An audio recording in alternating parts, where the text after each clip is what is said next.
नमस्कार दोस्तों, आज हम बात करेंगे प्लैनेट 9 के बारे में।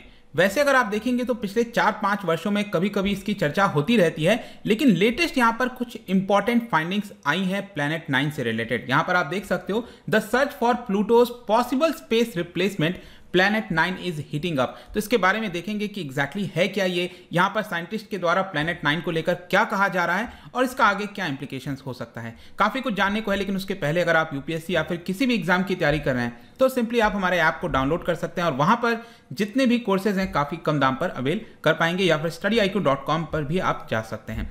चलिए देखते हैं यहाँ पर एग्जैक्टली हो क्या रहा है, लेकिन उसके पहले आपको पता होना चाहिए कि जो प्लैनेट्स होते हैं, आपको पता है आज के डेट में टोटल 8 प्लैनेट्स हम कहते हैं, राइट। यहां से शुरुआत होती है मरकरी, वीनस, अर्थ और यूरेनस तक, यूरेनस के बाद नेपट्यून।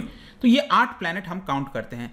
लेकिन इसका डेफिनेशन क्या होता है, देखिए 2006 में यहां पर जो इंटरनेशनल एस्ट्रोनॉमिकल यूनियन है उनके द्वारा प्लैनेट की डेफिनेशन दी गई थी और यहां पर बोला गया था कि 3 चीजें फुलफिल करनी चाहिए अगर हमें किसी भी बॉडी को प्लैनेट का दर्जा देना है। क्योंकि आपको पता होगा मार्स और जुपिटर के बीच में काफी सारे बड़े बड़े आपको रॉकी स्ट्रक्चर्स देखने को मिलेंगे, जिसको एस्ट्रॉयड बेल्ट के नाम से जाना जाता है, और बाकी जगह भी कुछ बड़े बड़े प्रकार के देखने को मिलते हैं, लेकिन वो कुछ हो सकता है सैटेलाइट होगा किसी पर्टिकुलर प्लैनेट का। तो प्लैनेट की अगर हमें डेफिनेशन बोलनी है तो सबसे पहला है कि वो स्टार का ऑर्बिट करना चाहिए। कहने का मतलब है कि हमारे सोलर सिस्टम में जो सन है वो स्टार है, तो इसके चक्कर काटना चाहिए, पहला ये कंडीशन है। दूसरा, it must be big enough gravity to force it into spherical shape, मतलब कि इतनी ज्यादा इसके अंदर ग्रेविटी होनी चाहिए कि इसका जो शेप है वो सर्कल या फिर नियर सर्कल के तौर पर हम इसको देख पाएं।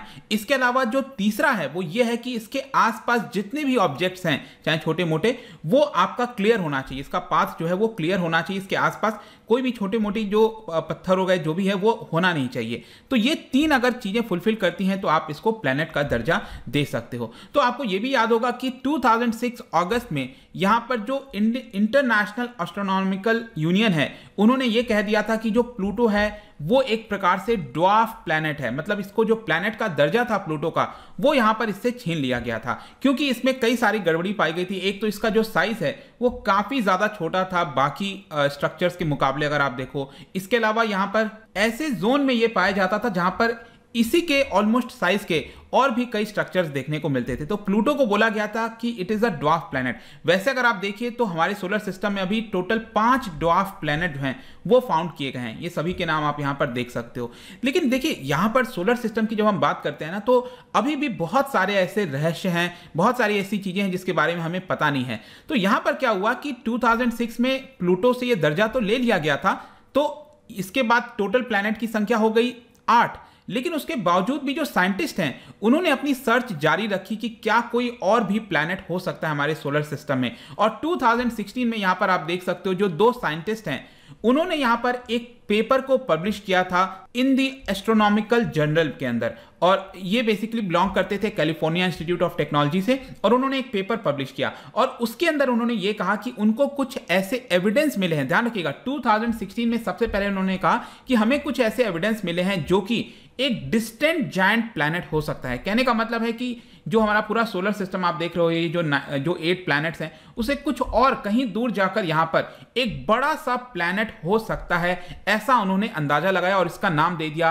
प्लैनेट 9। और उस समय बोला गया कि हो सकता है कि ये अर्थ के 10 गुना ज्यादा बड़ा होगा। ऑल्दो यहां पर जो साइंटिस्ट थे उनका ये कहना था कि हमें काफी ज्यादा स्केप्टिकल था कि क्या ये प्लैनेट एग्जिस्ट कर सकता है, लेकिन जैसे जैसे हम इसके बारे में इन्वेस्टिगेट करते गए हम कन्विंस होते गए कि नहीं, हो सकता है कि यहां पर ऐसा कोई प्लैनेट हो।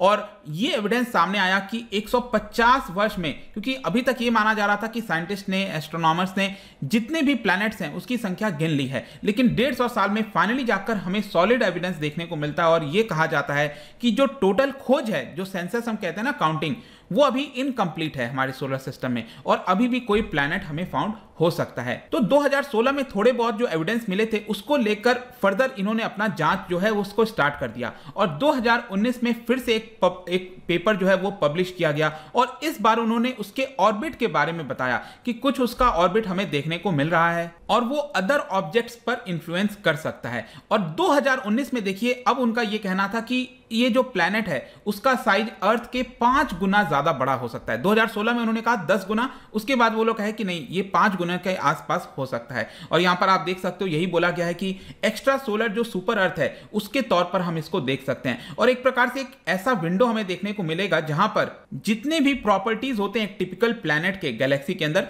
वो हमें ऐसे एविडेंस यहां पर देखने को मिल रहा है। मतलब कि फर्दर स्टडीज जैसे जैसे करती गई और जो चीजें हैं वो प्रूव होता गया। लेकिन इसी बीच क्या होता है कि पूरे विश्व भर के जो अलग अलग रिसर्चर्स हैं उन्होंने इसके बारे में जांच करना स्टार्ट कर दिया। अब जब पूरे विश्व के अलग अलग साइंटिस्ट इसके अंदर लग गए तो बहुत सारी थियरीज सामने आने लग गई, जिसमें कि एक थियरी यहां पर बोला गया कि हो सकता है कि जो प्लैनेट कहा जा रहा हो वो एक्चुअल में एक ब्लैक होल हो सकता है। जी हां, यहां पर ब्लैक होल के बारे में बताया गया कि ट्रांस नेपट्यून जो ऑब्जेक्ट्स है, मतलब कि आखिरी 8वां प्लैनेट आपने देखा नेपट्यून था आपका, तो उसके बाहर कुछ ऐसी चीजें हो सकती हैं, उसको ब्लैक होल भी हो सकता है। लेकिन 2018 में एक और पब्लिश किया गया दूसरे साइंटिस्ट के द्वारा, उन्होंने ये कहा कि देखिए नेपट्यून के बाहर एक ऑब्जेक्ट है, ध्यान रखिएगा ये प्लैनेट 9 की बात नहीं कर रहा हूं, जो 8वां प्लैनेट है नेपट्यून, उसके आउटर में अगर आप देखोगे तो एक पर्टिकुलर ऑब्जेक्ट है जिसको नाम दिया गया 2015 BP519। ठीक है, ये किसी प्रकार का ऑब्जेक्ट होगा।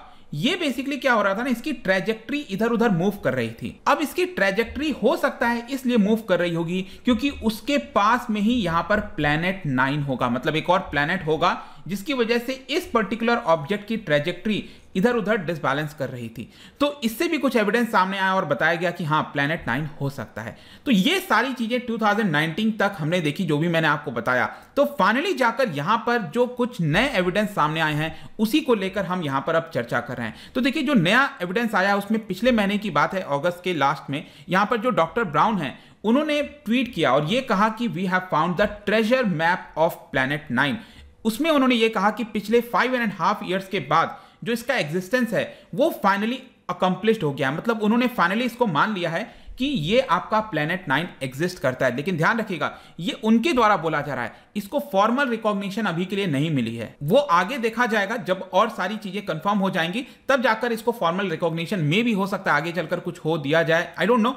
बट अभी के लिए उनके द्वारा ये क्लेम किया गया है कि फाइनली जो मेन टास्क था हमारा कि ये एग्जिस्ट करता है कि नहीं वो हम मान चुके हैं। अब हम we now know where to look, अब हमें एग्जैक्टली पता हो गया है कि इस प्लैनेट को अगर हमें सर्च करना है तो किस साइड देखना पड़ेगा। इनफैक्ट यहां पर उन्होंने अब यह बोला है कि प्लैनेट 9 का जो साइज है वो 6.2 अर्थ मासेस हो सकता है, मतलब इसमें थोड़ा प्लस माइनस भी हो सकता है, लेकिन 6 गुना उसके आसपास अब यहां पर इसको कंफर्म किया जा रहा है। इनफैक्ट नए वाले रिसर्च में, अभी लेटेस्ट रिसर्च में बताया गया कि प्लैनेट 9 का जो एक्सेस है, इंक्लिनेशन है, पेरिफेरल है, ये सारी चीजें इसके अंदर डिटेल से थोड़ी बताने की कोशिश की गई हैं। लेकिन यहां पर उनका यही कहना है कि अभी हमें इसका जो ऑर्बिटल पाथ है, ऑर्बिटल मतलब आई होप कि आप समझ रहे होंगे सन के जो चक्कर काट रहे हैं ना ऑर्बिट जो है, वो हमें थोड़ा सा पता चला है। लेकिन एग्जैक्टली ये प्लैनेट अभी एग्जैक्टली है कहां, किधर चीजें हैं, उसका पूरा एविडेंस नहीं है। लेकिन हां हमें यह पता चल गया है कि किस तरफ हमें देखना है और यह प्लैनेट हमको यहां पर मिल जाएगा।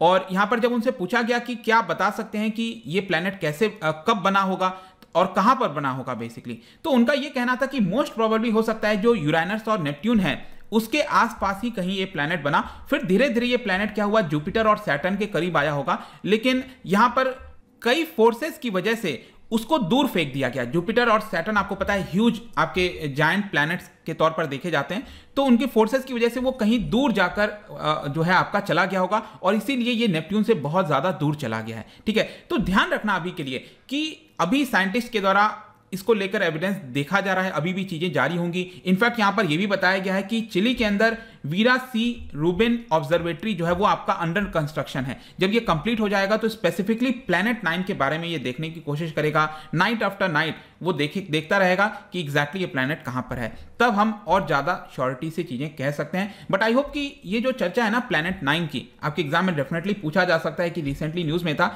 ये किस चीज से रिलेटेड है। आई होप कि अब आपको कोई डाउट इसमें नहीं होना चाहिए। जाने से पहले एक इंटरेस्टिंग क्वेश्चन देखो, आपने देखा होगा जो अर्थ है वो अपने ऑर्बिट पर जो चक्कर लगाता है वो करीब 24 घंटे के अंदर, वैसे तो 23 आवर्स 56 मिनट्स ऐसे आपने देखा होगा, मतलब आप एक दिन कह सकते हो 24 आवर्स लगते हैं हमारे पृथ्वी को ऑर्बिट पर चक्कर लगाने में। क्या बता सकते हो कि इनमें से इन चार में से कौन सा ऐसा प्लैनेट है जो कि सबसे ज्यादा टाइम लेता है स्पिन करने में, अपने एक्सिस पर स्पिन करने में सबसे ज्यादा टाइम लेता है। इसका जो राइट आंसर है आपको पता ही है, मेरे इंस्टाग्राम पर तो मिलेगा ही, वहां पर अगर आप नहीं हो कोई बात नहीं, टेलीग्राम से भी ले सकते हैं इसका सही उत्तर। मैं कई सारे एमसीक्यूज यहां पर डालता रहता हूं स्टोरीज के फॉर्म में, आप जाकर प्ले कर सकते हो। बाकी अगर आपको पीडीएफ चाहिए तो टेलीग्राम पर आइए, अलग अलग सोशल मीडिया पर भी आप जुड़ सकते हैं। साथ ही साथ यूपीएससी या फिर किसी भी एग्जाम की तैयारी कर रहे हैं तो सिंपली आप हमारे ऐप को डाउनलोड कर लीजिए, वहां पर जाकर जितने कोर्सेज हैं आप उसको अवेल कर पाएंगे। आई होप कि ये वीडियो आपको पसंद आया होगा। मिलता हूं आपसे next time, till then thank you very much, see you soon.